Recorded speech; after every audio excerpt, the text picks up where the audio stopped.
Welcome to Building My Legacy podcast. This podcast is designed for leaders and entrepreneurs who want to leave a legacy and will provide strategies that focus upon key elements for legacy creation, determining your desired impact and its benefit, increasing your legacy's reach by engaging key stakeholders, planning, prioritizing, and executing. Here's your host, Dr. Lois Sonstegard. Welcome, everybody, to our Building My Legacy podcast. Today, we've got Kate Fitzsimons with us again. She's a resilience coach and talking about the 3 R's for resilience. So, the 3 R's: recognize what your emotions are, reflect, and 3 is... Do you remember? You always forget the third one. I know. I have so many acronyms. Redirect. Yeah. And as you reflect and look at recognizing, deal with what Kate talks about, the ants, your automatic negative thinking that triggers some of the emotions and what you're thinking about. So today, we're going to apply those 3 R's to people that just plain create some stress in our lives because of what they think about us. We like to control what people think about us, how they feel about us, and we don't always have much control, do we? So let's apply that to with the 3 R's. Let's get an example of how that works sometimes in the workplace, and then talk about application. Yes. I'm very excited to be joining you again, as always, Lois. And I think this is such a great topic to dive into. Like, how can we use this 3R strategy so we can begin to stress less about what other people think of us? Because I was thinking about it. I'm like, truthfully, if you want to become a resilient employee or manager or leader of a company, you've got to be willing to be judged, to be ridiculed, to be criticized, to be willing to speak the hard truth or receive feedback from someone and not let it cripple you for days, right? But this isn't always easy. In fact, it isn't easy at all. Yeah, I think every single human listening to this podcast it's a topic that they can relate to. We all kind of battle some insecurity or worry what other people are thinking or what we think they might think about us. I think it's basically close to the number one thing that we all try to control in life. We really all try so hard to get people to see us in a certain light or to believe in us or to think we're great or lovable or pretty or smart or funny or capable or all wonderful things under the sun, right? It often sounds like things like, even if we're just like out and about in public and then someone kind of looks at us on a train kind of weird and you're like, what, they don't like my outfit? What are they thinking of me? Like, our brain is just so incessantly always thinking, did I say that right? Am I too loud? What will people think if I try that and I fail? And the reason I've realized like we are so obsessed in trying to get people to quote unquote approve of us is we often rely on that approval, that yes, you're great and you did a great job, to give ourselves permission to feel good about ourselves and confident in our own abilities, which isn't necessarily a bad thing until you realize that the approval doesn't always come your way and people aren't always paying attention and going to praise you. In fact, sometimes, they might not approve of us at all or say something we don't like, oh, you're not actually a very good speaker, or you're not good enough to get that promotion, or you're kind of socially awkward, or whatever it is, then suddenly we often are then left feeling pretty hurt and rejected or angry about what they've said about us. So that makes life pretty much begin to feel like an emotional roller coaster. When people's opinions of us are favorable and our boss is praising us and, he's saying, great, you did a great job, thank you. We're like, yay, we can feel confident and good about ourselves today. But then if you find out if your colleagues thinking you've slacked off around the workplace or you're too loud in the lunchroom, then you're likely then going to feel some sense of shame or anger come over you and feel totally victimized by their words because you think that they're then causing all this negative emotion in you. Right. But using my 3R strategy, I really want to show you why, truthfully, the only person who can hurt your feelings is yourself, and why there's no need to really obsess over what other people think of us, because it's not actually even about us. And I know I've just said kind of two somewhat controversial statements, but I will break it down so it does make more sense. And know, again, this isn't any sort of putting any sort of blame onto you guys. It's helping you get your power back. The one thing we all crave most in the world is a sense of control, and that's what this 3R strategy is all about. But firstly, I want to, of course, start with the first R, which is of recognizing our thinking by just pulling out, as we've been practicing now for the last few episodes, the factual circumstances of the situation from our story about it, to see the truth that no one else's words have the power to make us feel anything. Only the meaning that we attach to their words does. And we all typically get into the habit of attaching someone else's opinions to mean something about what I call like our enoughness. Like, oh, that means I'm good enough, or I'm not good enough, or I'm pretty enough, or I'm funny enough, or whatever. Like, we attach our worth to what someone else is saying about us. And that attachment is the true cause of any hurt or shame or outrage or frustration or whatever it is we then feel in response to their words. So, for example, your boss may say, like, you know, your sales report wasn't up to scratch. And the temptation is to blame your boss for then causing you to feel upset. Like, you might go to, like, you're calling him, I'm so upset because he said it wasn't up to scratch. But the truth is, the words anyone speak, what comes out of anyone's mouth, it's just, again, it's a circumstance out there in the world beyond our control. And those words are just neutral in within themselves. They're not good or bad until we have thoughts or attach the meaning like, well, I knew I wasn't good enough to be in this position. And it's those thoughts and that meaning we attach that then is going to cause us to feel that shame, not his words themselves, right? Because we know this, because if instead you were like, oh, well, I'm going to put my head down and show you what I am capable of, you'd feel differently, right? You'd feel maybe determined or committed. Same words spoken out loud, different thoughts, so they're different feeling and reaction. Yeah. So that's how we know it's always coming from our own interpretation of their words. Or, you know, you might hear your colleague say, who does she think she is going for that promotion? Or she's so full of herself. And again, those words completely neutral until you have thoughts like, well, maybe there is something wrong with me and I am too much for some people. Maybe I shouldn't be so ambitious. Maybe I should just fly under the radar. And again, it's our thinking and meaning we're attaching to their words, and the way we're making it mean something about our value or worth in the workplace and as a human. That's the true cause of any shame or insecurity.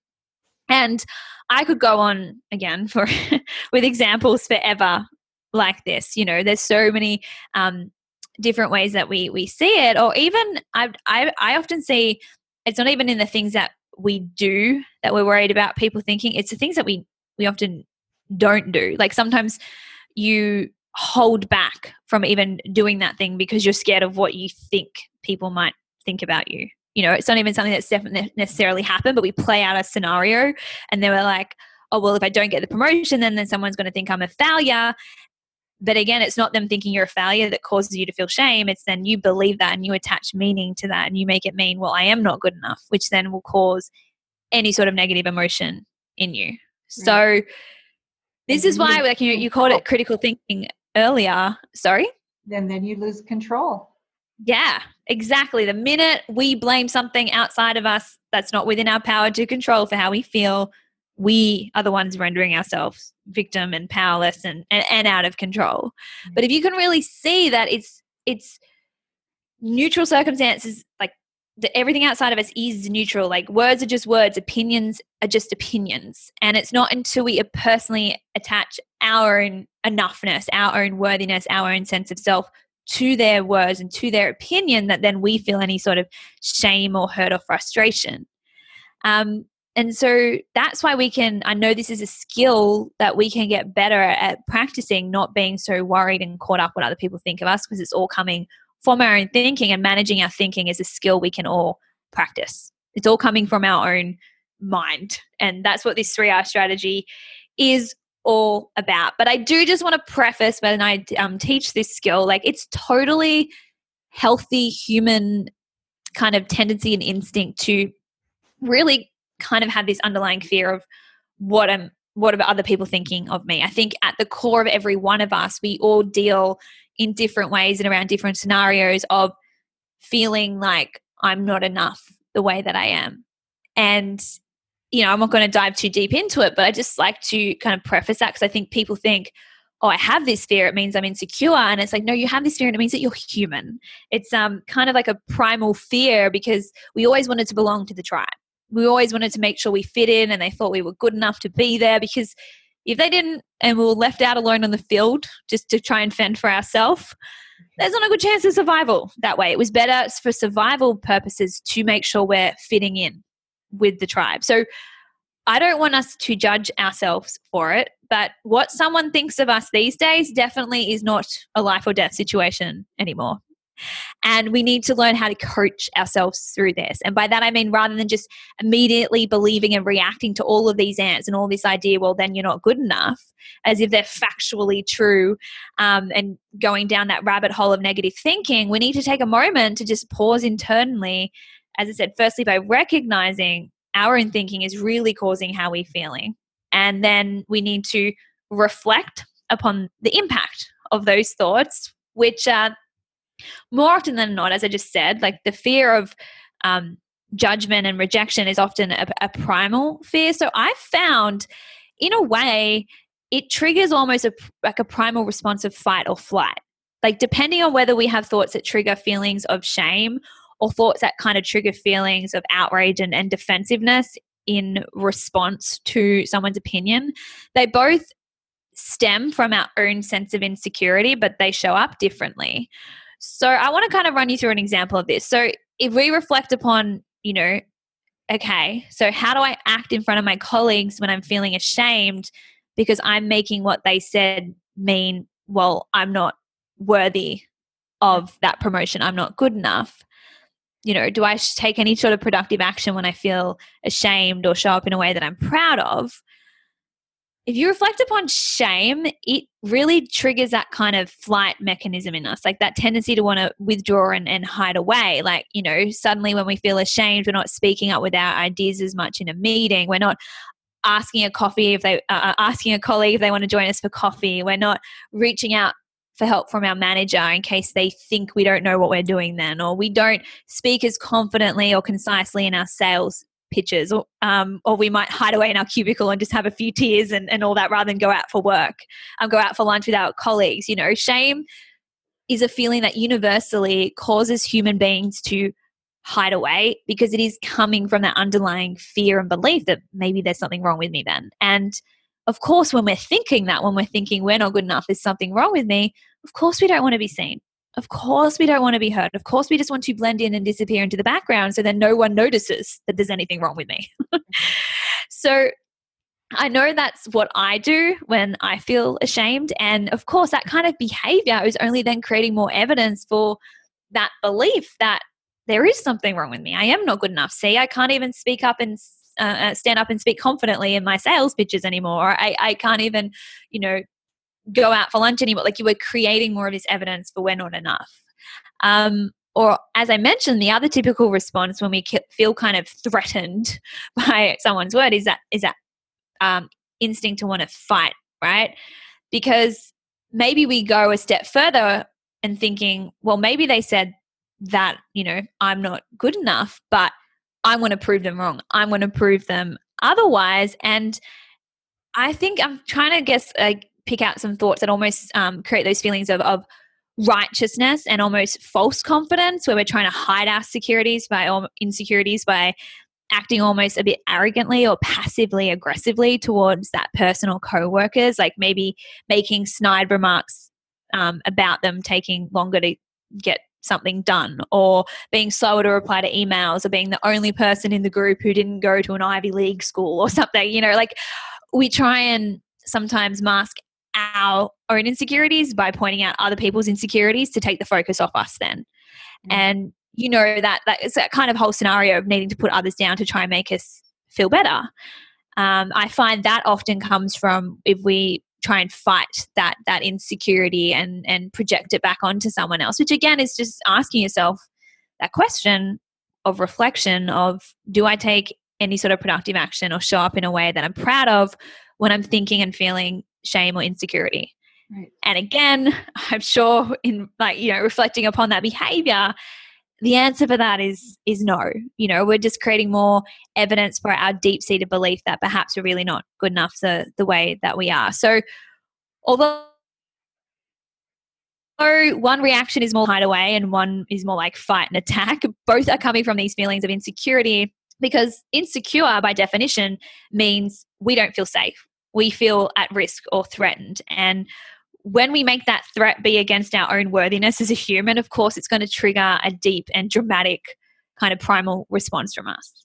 Yeah. So now that we've recognized it's our own thinking and the meaning we attach to what someone thinks about us, and then we've reflected how those thoughts and those beliefs really have us responding in this fight or flight way of attacking or defending, it's now time to do the third most powerful step of the 3R strategy, and that's to redirect. Yes, you've got it, Lois. You're an expert now. You don't even need me on this series anymore. And it is continually redirecting our mind to find more useful, calming, empowering things to focus on, which will drive far more productive, helpful action, or in the very least, not have us acting as such a hot mess, as I like to say. When someone says something and you're immediately being very, dramatic, or just feeling, totally like crushed by it constantly. Like I think it's always okay to have that initial sting of, hurt or rejection or whatever it is, but you have the power to change that. You are never victim to the way that you feel and respond to something. So you're never victim to what comes next with that. So there's two things I just want to kind of offer you that I find useful to redirect my mind to whenever I'm putting myself out there and someone's judging me for it or having an opinion that's coming at me. Maybe, you hear your colleague gossiping about you or saying something that you just know isn't true. I always have to remind myself, what other people think of me is none of my business and not even about me. And I know a lot of people are like, oh, what do you mean it's not about me? Like they're directly talking about me. Like they are directly saying I'm not good enough. They're directly saying that, I'm too hard to work with or whatever it is. How can it not be about me? And that's when I love to give this example, which I give all my coaching clients, and it always kind of helps click in their brain a little bit. Okay, Lois, I want you to imagine this. Okay. You're walking into a party of 20 people and they all see you. You are wearing the same thing. They can all see what you're wearing. They can all see how you're acting. They can all hear what you're saying. You say the exact same thing to every single person in that room. Now, if you are ultimately the one that's controlling the opinion of what they think about you, then they will all have the exact same experience of you because you are the constant, right? Yeah. If you are controlling it and you're acting all the same way towards them, then you should get 20 same opinions about you. Right. And you never do. You get that. You never do. No. Right. And what happened that I don't do that? But you're right. You don't get it. You will get literally 20 different opinions. Like, this is true because that's how we know. Like then other people's opinions really are more about them and less about you. You might be wearing a dress that they own, so they immediately think you're awesome and have amazing fashion sense and, hey, she's the kind of person I want to get to know. Or you might remind them of a friend's friend who just drives them crazy and they're instantly going to just shut down and find you annoying. Or, even they might like distrust all blonde people because they had an ex that cheated on them with someone who was blonde and they don't even want to look you in the eye. Notice what all of this tells us about them, their preferences, their beliefs, their experiences, their values, their minds, right? So other people's opinions are about them and they are based on factors beyond your control. So if you get one thing out of this episode, I really hope it's seeing that you can really give up the need to try and control other people's opinions, because you can't. You can't get inside someone's mind and take control of it.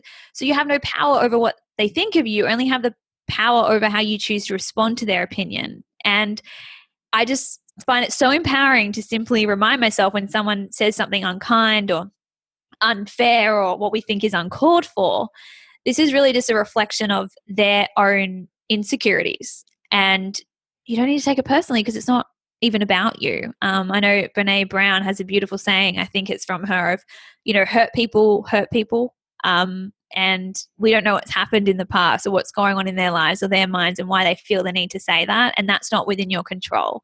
All that is your ability to see that their opinion is not directly about you. So that's why it really is none of your business.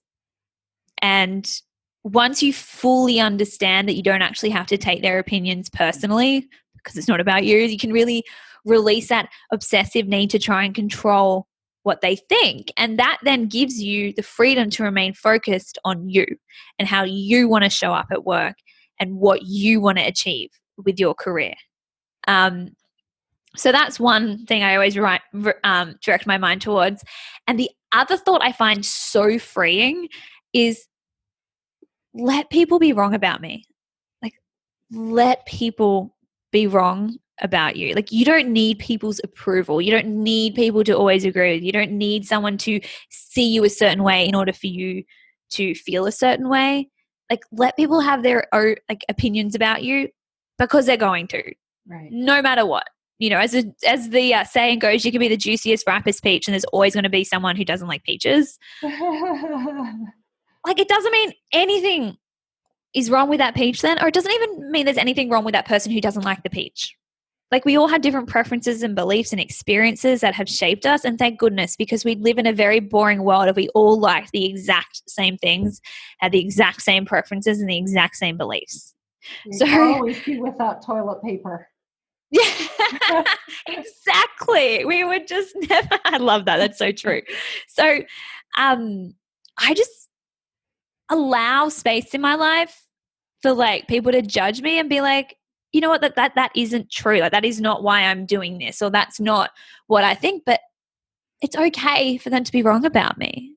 Like, you're never going to stop someone from judging you. It's in our human nature. Like, you can totally hide away at work and never put your hand up and speak up or whatever, but then you'll probably be judged as being shy and someone who never really contributes to the team. Like, no matter what you do, you're always going to be judged. So we can't stop that, but we can stop beating ourselves up with their words by making it mean nothing more than it's a reflection of who they are and their own insecurities. Like, I always like to say, what someone thinks about you tells me more about them and less about you. Yes. Like, I just let it go. There is just one last thing I quickly want to address though, because sometimes opinions and it's actually a form of feedback, right? Our boss is giving us something in response to something we've done or handed in or whatever. So it's helpful, I think, to tell the difference between constructive feedback or advice and that which is just someone acting off, as I said, insecurities or just trying to bring you down and be negative. Because, if your boss is saying hey, you didn't do this right, that's not him attacking you. It's him doing his job of judging you against the set criteria by the company. But again, we need to remember it's entirely separate to your worth. Like, what you do out there in the world, it's just information about that. It's not information about who you are as a human being. Your worth just is. So we don't need to go down that rabbit hole like we used to at high school and be all dramatic in that way. We need to remember it isn't about me. It's just about something that I've done. And then I find a powerful question to ask myself if I do get any sort of feedback, because sometimes a boss maybe begin to stepping into that just mindlessly criticizing or being negative. So that's when I like to ask myself, okay, is there something in what they're saying that rings true to me that I need to check myself on? Like maybe I did act a little bit, over aggressive, or I didn't really listen properly in that meeting. Like, again, it's kind of reflecting, okay, am I proud of how I showed up there? Is there something in that feedback is actually going to help me learn or grow towards my goals? Or is this just blue hair? Now, I'm going to explain quickly, just to finish up, a really simple story I love to share, which I've found people just say these two words to themselves, and it always helps in response to someone's feedback. Like, for example, if I said to you, Lois, I don't like your blue hair, are you offended by that? Well, if I had blue hair. But you don't, do you? I don't, no. So you're very confused right now. Right. And probably half amused and like thinking I've kind of lost the plot, right? Because you don't have blue hair. You're like, what is she talking about? Right. You're just like letting it, you just like, you're not like suddenly like, how dare you say that? Like, who are you to say that? You're just like, okay, I'm just going to let that roll right on by. Okay. And guess what? You can have the exact same reaction to all the other people's opinions that you don't believe are true. Like, for example, let me just talk you through a client of mine. She was she had a colleague who thinks that her boyfriend's going to leave her if she has to go work overseas for 6 months. And my client was like losing her mind about it. She's like, how dare she say that? She doesn't know him like I do, or the kind of relationship we have. It's just so annoying how negative she always is. And I was like, hang on a second. Exactly. Like, she doesn't know. She doesn't know your boyfriend like you do. She doesn't know the kind of relationship and conversations that you have. And if the negatives are what she typically focuses on, it's not her being annoying. It's her being her. This is just her pattern of thinking and how she sees the world by default. It has nothing to do with you or your boyfriend, and it has everything to do with her and her brain. And like I said, this is good news because you don't have to take her comments personally at all. You can just choose to see that opinion as being as silly as her saying you have blue hair. Right? You don't have blue hair and you don't have a boyfriend that's going to leave you. Like, you know the truth, and that is all that matters. So we don't have to have, like, we have no control, as I said, over people's brains, and constantly trying to manage their thoughts is exhausting and also unnecessary because, as I said, their beliefs are a reflection of them and not us. So rather than thinking they shouldn't be thinking it and freaking out about them being wrong, I kind of help my clients see that, like, she could choose to understand, like, of course she's going to think that. Of course she's going to go to the negatives and fear the worst case scenario. That's just how she is. And it's okay for her to be wrong about me and this situation. Like, that thought is going to help you show up more as the kind of colleague and employee that you want to be, regardless of how other people are behaving. And to me, that is true empowerment. So I just want to finish with, the next time someone gives you an opinion that you think is crazy or untrue or unfair, rather than trying to waste energy trying to convince them otherwise and get all frustrated when you can't, just let people be wrong about you. Like, it's all okay. Just let people think you have blue hair. Blue hair. And I'm going to leave it with that. Kate, I will never look at blue hair again without a smile. I know, and if anyone's listening that has blue hair, like, change it to green or whatever. I don't have anything against blue hair. It's just one of the least typical hair colors. But whatever, I could even say, I don't like your brown hair to you, Lois, and you'd just be like, because again, you don't have brown hair. But yeah, it's just one of those things where just like go, like, they can think whatever they need to about you, and it's not even like, just allowing space for that is so empowering. So, but here's the interesting thing is when you smile and chuckle because blue hair came to your mind, you suddenly change your attitude and your disposition. So now you're more open to being creative also. So it's brilliant. It's very clever. Yeah. Those funny little things, they help. And just like little sayings where, if someone's like, how'd you get through that? And you're like, blue hair. They'd be like, what are you talking about? But I've had like clients a few months later that are like, blue hair has changed my life. So I hope it helps someone else out there with this as well. Kate, thank you so much. You are just wonderful, and I look forward to our next session as well. Yeah. Thank you, Lois. I'm excited to be back. Thank you. You've been listening to Building My Legacy podcast with Dr. Lois Sonstegard. To book your appointment with Dr. Sonstegard, visit www.buildtomorrow.com.